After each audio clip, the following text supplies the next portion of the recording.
Hello students, today in this lecture we are going to discuss first of all linear momentum, then the Newton's laws of motion, Newton's first law of motion, Newton's second law of motion, Newton's third law of motion. Okay, so first of all linear momentum. Linear momentum. अब देखिए बेटा linear momentum क्या होता है। बेटा जब कोई भी बॉडी मोशन में होती है, क्लियर, जब कोई भी बॉडी मूव करती है तो बोलते हैं कि बॉडी के अंदर मोशन है, यस और नो। तो स्टूडेंट्स हर मूविंग बॉडी के अंदर कुछ तो मोशन होता है। तो लीनियर मोमेंटम बेटा वो फिजिकल क्वांटिटी है जो बॉडी के मोशन के बारे में आपको आइडिया दे। बात समझ आ गई? क्लियर? ओके। तो लीनियर मोमेंटम क्या होता है बेटा? It is the physical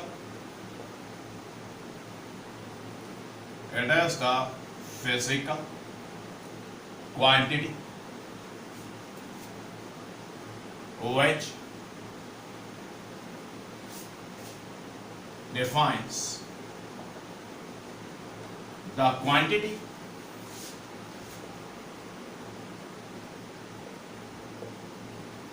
of motion present in the body.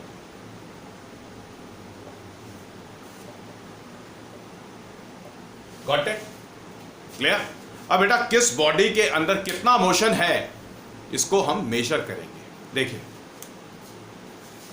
let us suppose it is the surface and it is say the block whose mass is m and this block is moving towards right. The block is moving towards right and it has the velocity is a vector. Got it? Now since the quantity of motion present in the body, it depends on the mass of the body and its speed, or you can say that the magnitude of the velocity. Clear हो गई बात? So numerically we are going to say linear momentum body का कितना होगा? Numerically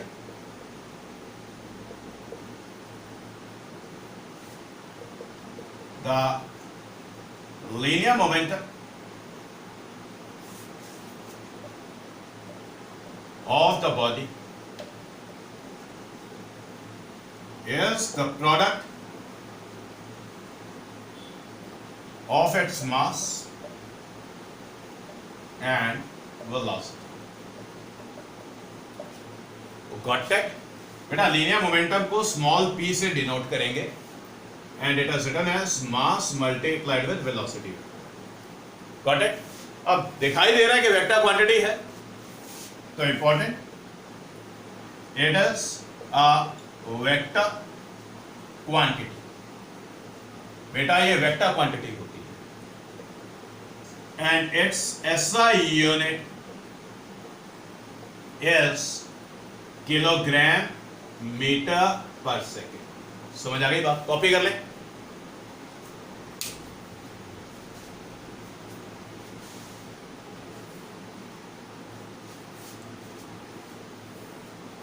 yes done. बात समझ आ गई?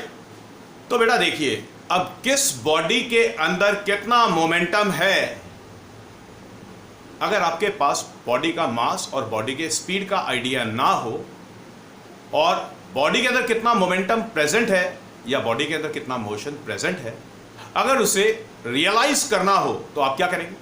आप बेटा मूविंग बॉडी के ऊपर फोर्स लगाएंगे और उसके मोशन को अपोज करेंगे। क्लियर?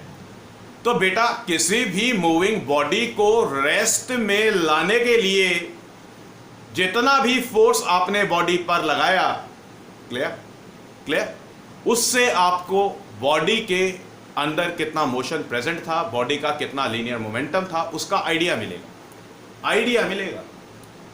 मान लेते हैं बेटा एक बाइसिकल है जो रोड पे जा रही है, बाइसिकल रोड पे जा रही है and it's speed is suppose 10 metre per second. ठीक है, अब इस सिचुएशन में बाइसिकल 10 मीटर पर सेकेंड से रोड पे मूव कर रही है। क्लियर? अब आप इस सिचुएशन को कंपेयर करें with the next situation and in the new situation बेटा एक ट्रक है, रोड पे चल रहा है और ट्रक का स्पीड भी 10 मीटर पर सेकेंड। अब आप सोचिए, अगर आपको दोनों को रोकना पड़े तो बेटा किस केस में आप फोर्स ज़्यादा लगाएंगे? ऑफ कोर्स बेटा ट्रक वाले केस में फोर्स ज़्यादा लगाएंगे। क्लियर? तो बेटा आप क्या बोलेंगे कि ट्रक का लीनियर मोमेंटम ज़्यादा था। दोनों को रोकना है आपने, बाइसिकल को भी रोकना है, ट्रक को भी रोकना है। बाइसिकल को भी रोकने की कोशिश कर रहे हैं, ट्रक को भी रोकने की कोशिश कर रहे हैं। मान लेते हैं आप दोनों को रोक पाते हैं, तो दोनों को रोकने के लिए आपने फोर्स तो लगाया होगा। अब बेटा किस केस में फोर्स ज़्यादा लगेगा? ट्रक के केस में फोर्स ज़्यादा लगेगा। क्यों? क्योंकि ट्रक का मास ज़्यादा था। समझ आ गई बात? क्लियर? ये तो पहली सिचुएशन, यहां पे हमने मास में डिफरेंस रखा। अब नेक्स्ट सिचुएशन दे रहा हूं, फिर से एक इलस्ट्रेशन समझा रहा हूं। मान लेते हैं बेटा दो बातें हैं। लेट अस सपोज से कोई आपको एक छोटे से स्टोन से हिट करता है। आपका कोई फ्रेंड है, आपकी तरफ छोटा सा स्टोन फेंकता है और आपका वो जो स्टोन है वो आपको लगता है तो फील होता है कि हाँ भाई स्टोन लगा था। दर्द तो इतना ज़्यादा नहीं होता, मजाक में फेंका था। अब अगर आपका कोई एनिमी है और एनिमी बेटा आपके ऊपर बुलेट का एक शॉट गन से फायर करता है। अब यहाँ पे स्टोन का और बुलेट का मास सेम मान लेते हैं, तो बेटा किस केस में हर्ट ज़्यादा होगा? जब बुलेट लगेगी तो बेटा परखच्चे उड़ जाएंगे। तो भैया बुलेट वाले केस में हर्ट ज़्यादा हुआ था। यस और नो? तो मतलब बेटा आपकी बॉडी ने दोनों के मोशन को रेजिस्ट किया था। अब स्टोन तो मूव कर रहा था, स्टोन तो हाथ से थ्रो किया था, कोई ज़्यादा स्पीड तो नहीं होगी। क्लियर? अब बेटा बुलेट को अगर गन से फायर किया तो बुलेट की स्पीड तो बहुत ज़्यादा होगी। मान लेते हैं कि दोनों का मास सेम था, स्टोन का और बुलेट का मास सेम था। आपकी बॉडी ने दोनों को रेजिस्ट किया था, मोशन को अपोज किया था, तो आपकी बॉडी ने फोर्स लगाया था उनके ऊपर। तो स्टूडेंट्स इस वाले केस में बेटा बुलेट का मोमेंटम ज़्यादा है क्योंकि बुलेट की स्पीड ज़्यादा है। समझ आ गई ये बात? इतना काम क्लियर है? अगर एक्सपीरियंस करना है कि किस बॉडी के अंदर कितना मोमेंटम है तो आपको बॉडी को रोकना होगा। रोकने के लिए जितना फोर्स ज़्यादा लगाया उतना ज़्यादा मोमेंटम था बॉडी के अंदर। ओके, समझ आ गई ये बात? ओके, तो बेटा अब बात करेंगे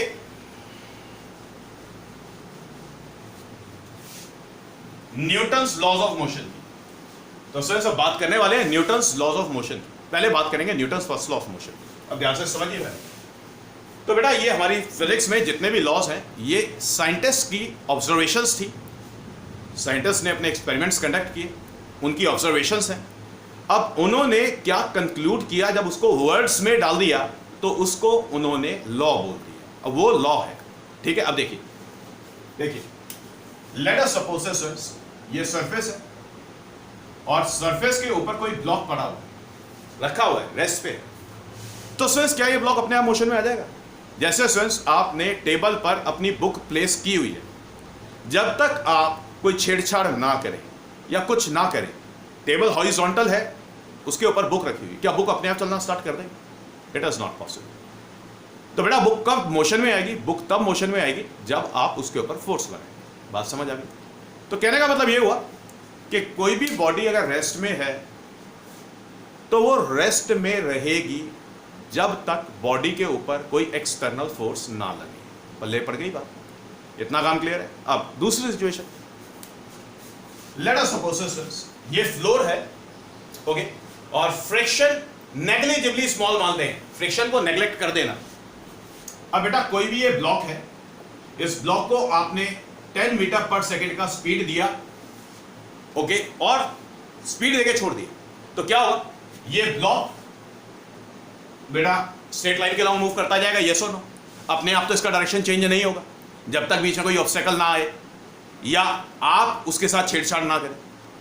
तो बेटा जब तक बॉडी, जो भी बॉडी मोशन में है, जब तक बॉडी के ऊपर कोई एक्सटर्नल फोर्स नहीं लगेगा तब तक बॉडी अपना यूनिफॉर्म मोशन का स्टेट मेंटेन करेगा। ओके, तो इन दोनों को मिलाते हैं, तो दोनों को मिला के जब वर्ड्स में लिखेंगे तो सीधा बोलेंगे कि बेटा जब तक एक्सटर्नल फोर्स नहीं है तो बॉडी अपना स्टेट ऑफ यूनिफॉर्म मोशन या फिर स्टेट ऑफ रेस्ट मेंटेन करता है। समझ आ गई बात? क्लियर हो गई बात? तो ये Newton's first law of motion.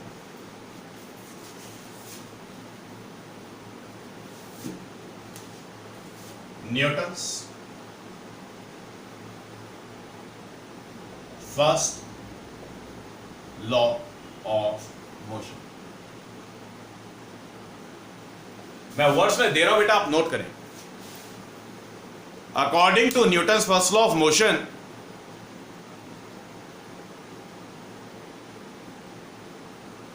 according to Newton's first law of motion, every body maintains its state of uniform motion or state of rest in the absence of external force। Full stop, बस ये छोटी सी statement. तो बेटा अगर external force नहीं है, no external force,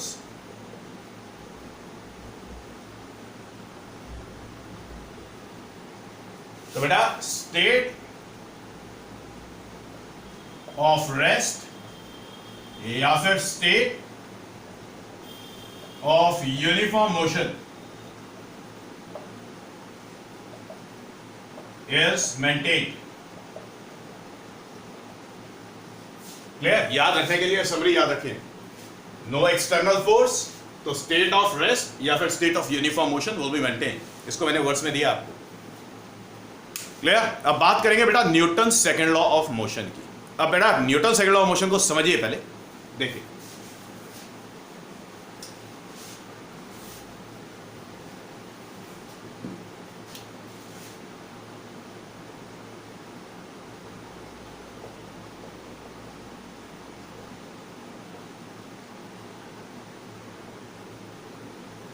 समझिए बेटा, लेट अस सपोज सरफेस। बेटा सरफेस के ऊपर ये ब्लॉक है।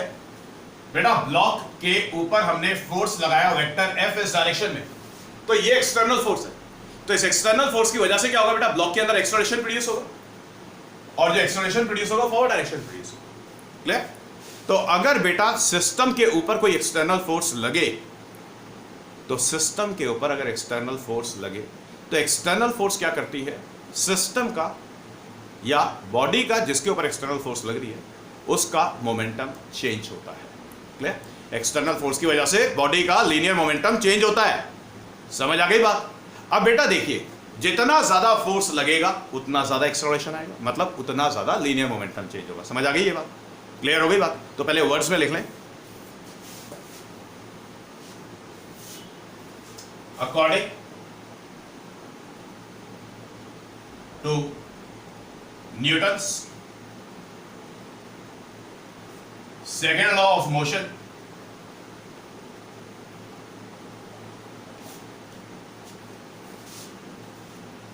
the rate of change of linear momentum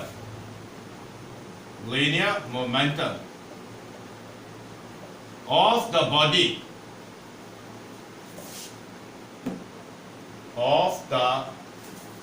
body is directly proportional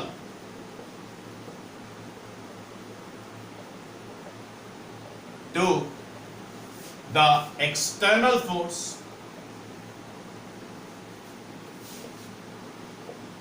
applied on it।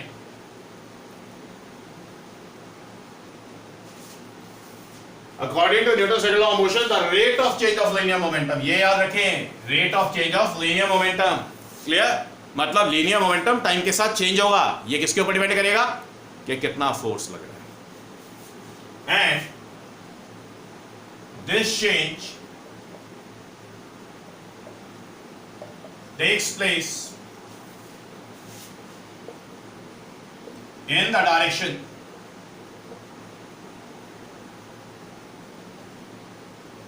Of force apply.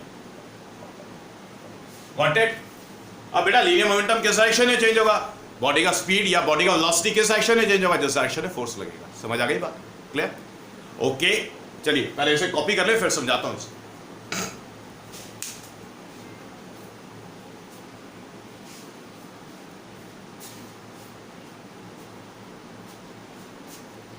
Yes sir, अब ध्यान से समझिए। अब ध्यान से समझिए बेटा। पहली situation, let us suppose it is the block placed on the surface, okay, the initial velocity was 0। अब बेटा देखिए, ब्लॉक के ऊपर अगर कोई एक्सटर्नल एजेंट फोर्स लगाएगा तो इस फोर्स की वजह से इस ब्लॉक के अंदर मोशन प्रोड्यूस होगा फॉरवर्ड डायरेक्शन में। ये सुनो, मोशन प्रोड्यूस हुआ फॉरवर्ड डायरेक्शन में, तो बॉडी मूव करेगी, किसी वेलोसिटी से तो मूव करेगी। तो बेटा लीनियर मोमेंटम तो चेंज हो गया, और जब तक फोर्स लगती रहेगी तब तक बॉडी का मोशन मेंटेन रहेगा, तब तक बॉडी का स्पीड भी इंक्रीज होता जाएगा। समझ आ गई बात? क्लियर? अब देखिए दूसरी सिचुएशन, लेट अस सपोज से ये बेटा कोई बॉडी है और ये मोशन में है इस डायरेक्शन में, और बेटा फोर्स लगा रहे हैं बॉडी पर इस डायरेक्शन में, तो ये फोर्स क्या करेगी? मोशन को अपोज करेगी, जिसकी वजह से बॉडी का वेलोसिटी रिड्यूस होता जाएगा। रिड्यूस हो करेगी कभी तो जीरो। क्लियर? समझ आ गई बात? Okay okay. अब बेटा Newton second law of motion का एक्सप्रेशन ऑब्टेन करना है, मैथमेटिकल एक्सप्रेशन ऑब्टेन करना है, मतलब एनालिटिकल अप्रोच की बात करनी है।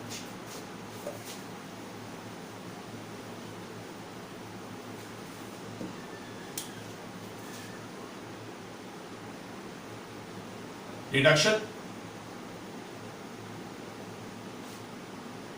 of Newton's second law of motion। या फिर एक काम करें, डिडक्शन वर्ड हटा दे, सीधा करें Newton second law of motion. Let us suppose it is a surface, it is the body whose mass is m, and say vector v be the velocity of the body। बेटा body के ऊपर force लगा इस direction में। Clear? जल्दी से figure copy करें, उसके बाद कंसिडरेशंस लिखनी है।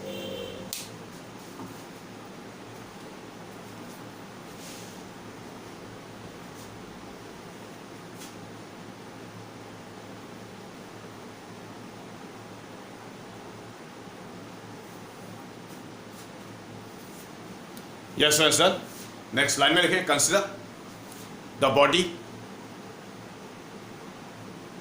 having the mass small m and the velocity vector v at any time instant t equals to t। Got it? अब बेटा नेक्स्ट लाइन में लिखें, the linear momentum of the body vector p is given by, तो बेटा body का जो linear momentum होगा वो क्या हो जाएगा? Vector p, it will be equals to mv, mass multiplied with the velocity। Okay, full stop. Next line में लिखें, कॉपी कर लें इसको, नेक्स्ट लाइन में लिखें, let vector f be the external force, let vector f be the external force applied on the body। अब बेटा देखिए, Newton second law of motion में पता लगा कि जितना ज्यादा फोर्स लगाएंगे उतना ज्यादा बॉडी का मोमेंटम टाइम के साथ चेंज करेगा, that is the rate of change of linear momentum exist करेगा। सो स्टूडेंट्स नेक्स्ट लाइन में लिखें, according to Newton second law of motion, according to Newton second law of motion this vector f is directly proportional to dp vector divided by dt। Vector p linear momentum, d by dt rate of change of linear momentum, d by dt of vector p rate of change of linear momentum. अब बेटा proportionality sign हटाते हैं, ठीक है? So this vector f is, चलिए अभी लगा रहने देते हैं, रिटर्न एज से d by dt of mass multiplied with velocity। Now to remove this proportionality sign we have to put the proportionality constant।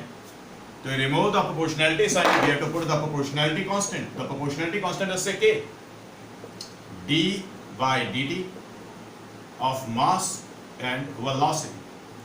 Clear? अब बेटा देखिए, in CGS system of units this k is equals to 1, k का value 1 होता है, so we can say that this vector f is written as d by dt of mv। Clear? बेटा बात समझ आ गई? अब बेटा गिवन सिचुएशन में हमने ब्लॉक को कंसीडर किया अब यार ये ब्लॉक को कंसिडर किया, फोर्स लग रहा है तो ब्लॉक का मास तो चेंज नहीं होगा, क्लियर। बाकी बहुत सारी सिचुएशंस हैं जहां बेटा मास वेरिएबल होता है। फॉर एग्जाम्पल बेटा मान लेते हैं कि कोई भी ट्रक है which is loaded with sand और ट्रक के बॉटम में कोई एक छेद है, तो जब ट्रक मोशन में आएगा तो सैंड धीरे धीरे निकलता जाएगा। तो सैंड को अगर कंसिडर करेंगे तो सैंड का मास टाइम के साथ चेंज करेगा, मोशन में तो था, समझ आ गई बात, क्लियर। तो यहां पर क्या है कि बॉडी का मास चेंज नहीं हो रहा है। So we can say that this vector f is written as say m multiplied with d by dt of vector v. m is say constant that is not changing with time, तो m बेटा d by dt से बाहर आ जाएगा। अब बचेगा क्या, dv vector divided by dt। अब बेटा rate of change of velocity हो गया, rate of change of velocity क्या होता है, एक्सेलरेशन, क्लियर। नेक्स्ट लाइन में लिखें, let vector a be the acceleration of the body, let vector a be the acceleration of the body. So this vector a is written as dv vector divided by dt. Okay, so this implies that this vector f is written as say mass multiplied with acceleration. Vector f is written as mass multiplied with acceleration. बात समझ आ गई। तो बेटा ये F equals to m है, ये Newton second law of motion है, या फिर Newton second law of motion को मैथमेटिकली जब आपने यूज करना है तो दो तरीके से यूज किया जाता है, दो तरीके से यूज किया जाता है। पहला तरीका ये, ओके, और दूसरा तरीका ये। इसको इक्वेशन नंबर फर्स्ट बोलते हैं, इसको इक्वेशन नंबर सेकंड बोलते हैं। Numerically Newton second law of motion ऐसे इन दो इक्वेशंस से सॉल्व किया जाएगा, ठीक है, क्लियर। अब नेक्स्ट लाइन में लिखें, इफ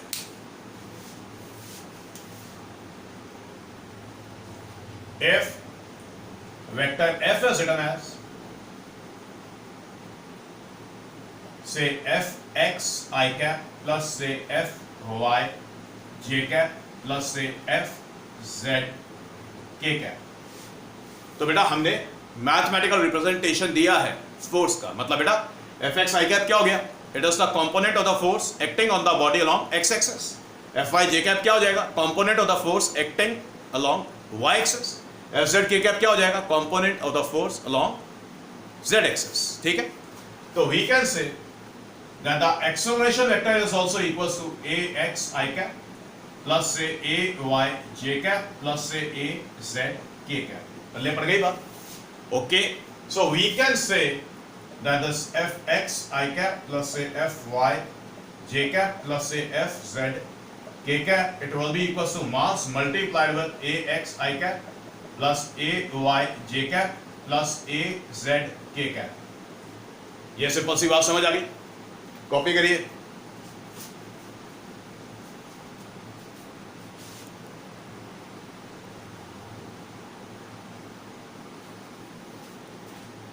कॉपी करिए, मतलब बेटा जो फोर्स एक्स एक्सिस के अलोंग लग रही है, ठीक है, उसकी वजह से बॉडी के अंदर जो एक्सेलरेशन होगा वो एक्स एक्सिस के अलोंग होगा। अगर फोर्स वाई एक्सिस के अलोंग है या फोर्स का कोई भी कंपोनेंट जो वाई एक्सिस में है, उसकी वजह से एक्सेलरेशन का भी कंपोनेंट होगा जो वाई एक्सिस के अलोंग होगा। Component of the force along Z axis, component of acceleration होगा जो जेड एक्सिस के अलोंग होगा। This implies that this fx is equals to body का mass n multiplied with ax, that is the acceleration along x axis. The force along y axis, ma, the component of the force along y axis, it will produce the acceleration in the body along y axis. Fz, it will be maz. The component of the force along z axis is the acceleration of the body along z axis, or the component of the acceleration of the body along z axis। समझ आ गई बात। तो students ये आपका पूरा कार्यक्रम Newton second law of motion, इसे कॉपी करें,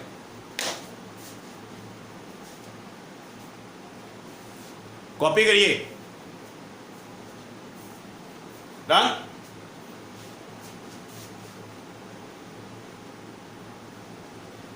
ओके, नाउ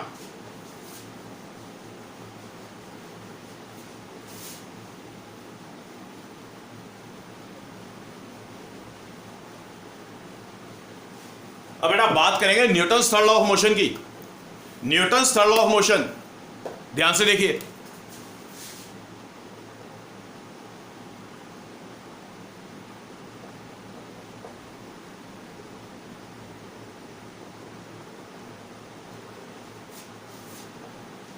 बेटा लास्ट लेक्चर में फोर्सेस की डिफरेंट फॉर्म्स की बात की थी, नॉर्मल रिएक्शन किया था, रिकॉल हो रहा है।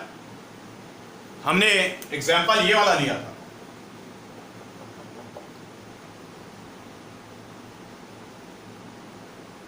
let us suppose it as the block A.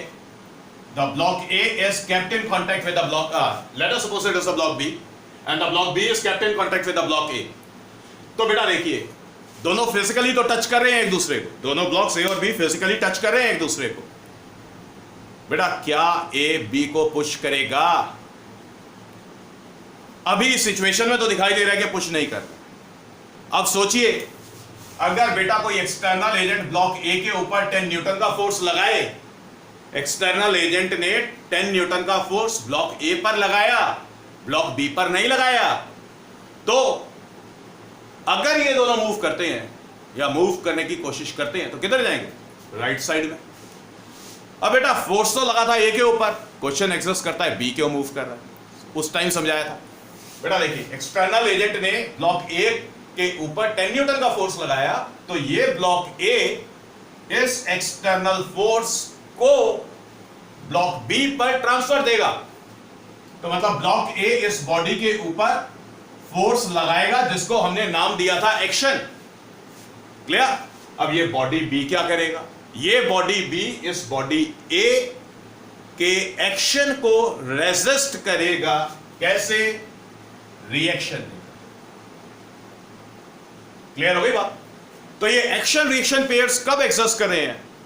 ये बेटा एक्शन रिएक्शन पेयर्स तब एग्जिस्ट कर रहे थे जब सिस्टम पर, अगर ए और बी को एज अ सिस्टम कंसिडर करें, ए और बी को एज अ सिस्टम कंसिडर करें, अगर सिस्टम पर कोई एक्सटर्नल फोर्स था तब एक्शन रिएक्शन पेयर्स एग्जिस्ट कर रहे थे। क्लियर हो गई बात?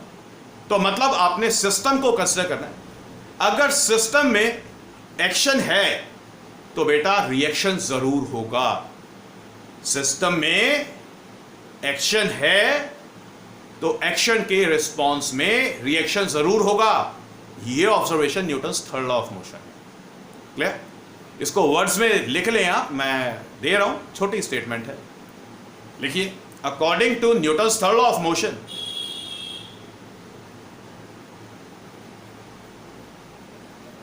in the isolated system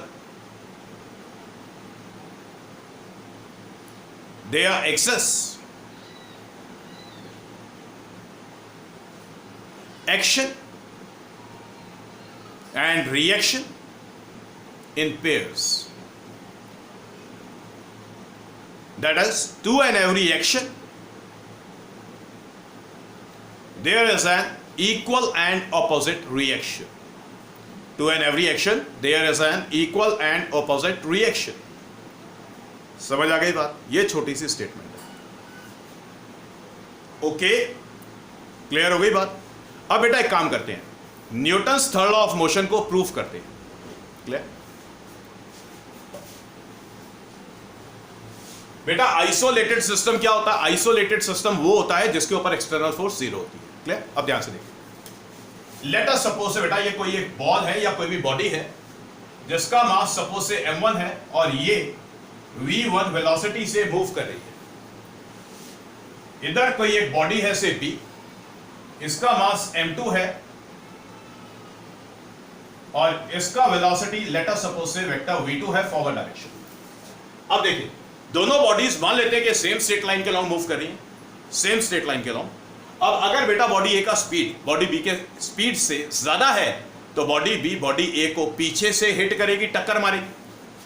तो बेटा जब बॉडी ए और बॉडी बी एक दूसरे को हिट करेगी तब क्या होगा? बॉडी ए बॉडी बी के ऊपर फोर्स लगाएगी इस डायरेक्शन में। जो फोर्स लगा उसको हम लिखते हैं वेक्टर एफ बी ए। वेक्टर एफ बी ए, इसको बोला एक्शन। क्लियर? एक्शन कब आया? जब ए ने बी को हिट किया तो एक्शन आया बी पर। तो बी क्या करेगी? बी ए के ऊपर रिएक्शन देगी। रिएक्शन का नाम लिखते हैं, it is F A B vector. समझ आ गई बात? इसको बोलते हैं रिएक्शन। क्लियर हो गई बात? अब बेटा सिस्टम है आइसोलेटेड, सिस्टम है आइसोलेटेड। बेटा कोई एक्सटर्नल एजेंट तो नहीं दिखाई दे रहा जो फोर्स लगा रहा है। क्लियर हो गई बात? अब जब एक्सटर्नल फोर्स जीरो है तो देखते हैं क्या होता है। पहले जल्दी से फिगर कॉपी करें।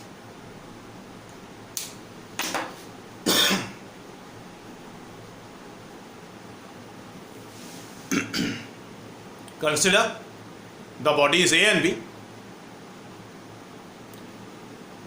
moving along the same straight line in the same direction. If the speed of the body A is greater than the speed of the body B, the body A will hit the body B from behind. Full stop.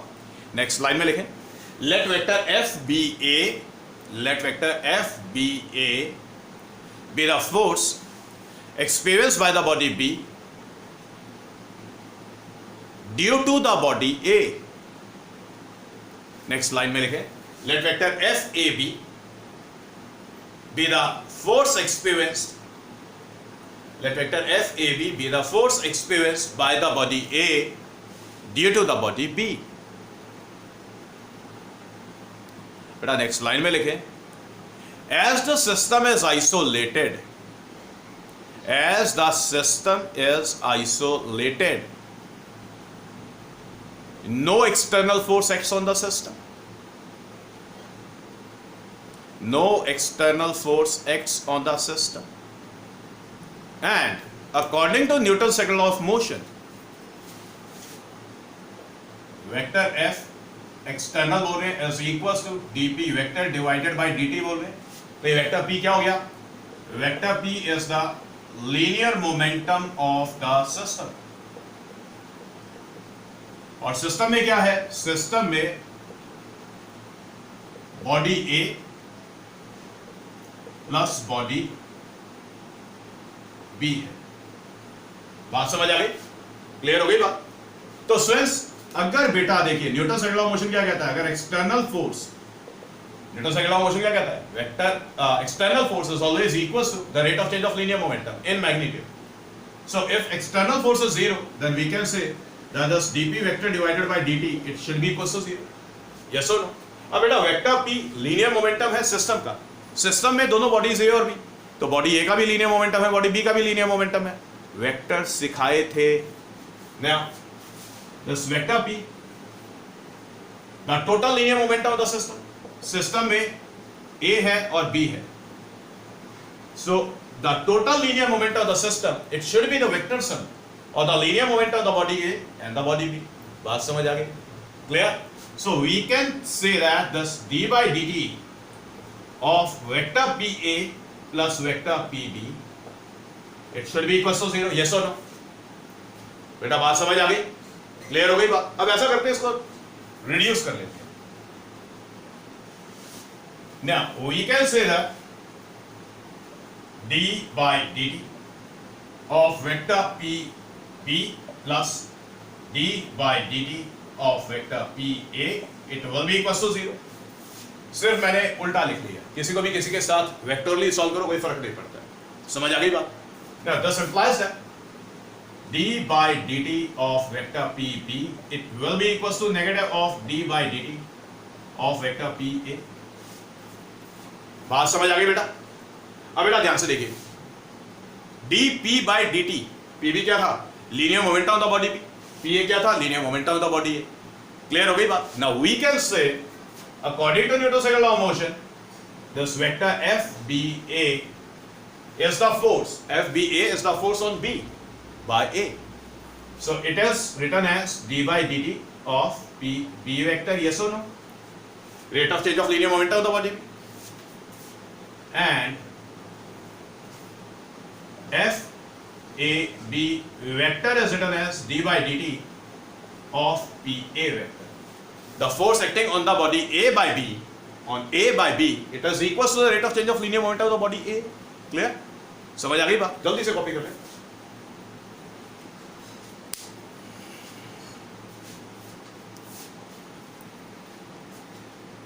Done? now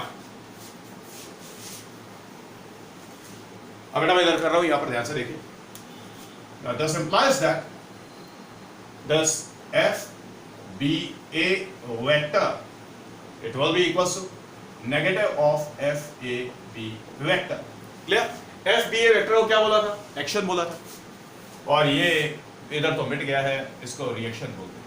ये reaction था, ठीक है? ये क्या था? ये FAB vector था, ठीक है? That is action is equals to negative of reaction. तो friends, Newton's third law of motion को हमने डिराइव किया from the Newton second law of motion. अब एक इंपॉर्टेंट क्वेश्चन है, पक्का 2 मार्कर्स में आता है या 3 मार्कर्स में भी आ सकता है. क्वेश्चन इज, लिख लें, मैं लिखवा रहा हूं. Prove that Newton second law of motion is the real law. Prove Newton second law of motion is the real law, और derive Newton's first law of motion and Newton's third law of motion from Newton's second law. ये important question है, 3 marks में आता है, ठीक है? Third law का तो प्रूफ मैंने आपको दे दिया अभी. फर्स्ट लॉ कैसे करेंगे? बोले by Newton second law of motion F equals to ma. If F equals to 0 then A equals to 0. अगर एक्सेलरेशन 0 हो गया तो वेलोसिटी चेंज नहीं हुआ. वेलोसिटी चेंज नहीं हुआ तो स्वेन्स स्टेट मेंटेन्ड है. समझ आ गई बात? सो स्वेन्स, it is all for today. Rest we will discuss in the next lecture. Okay? Okay.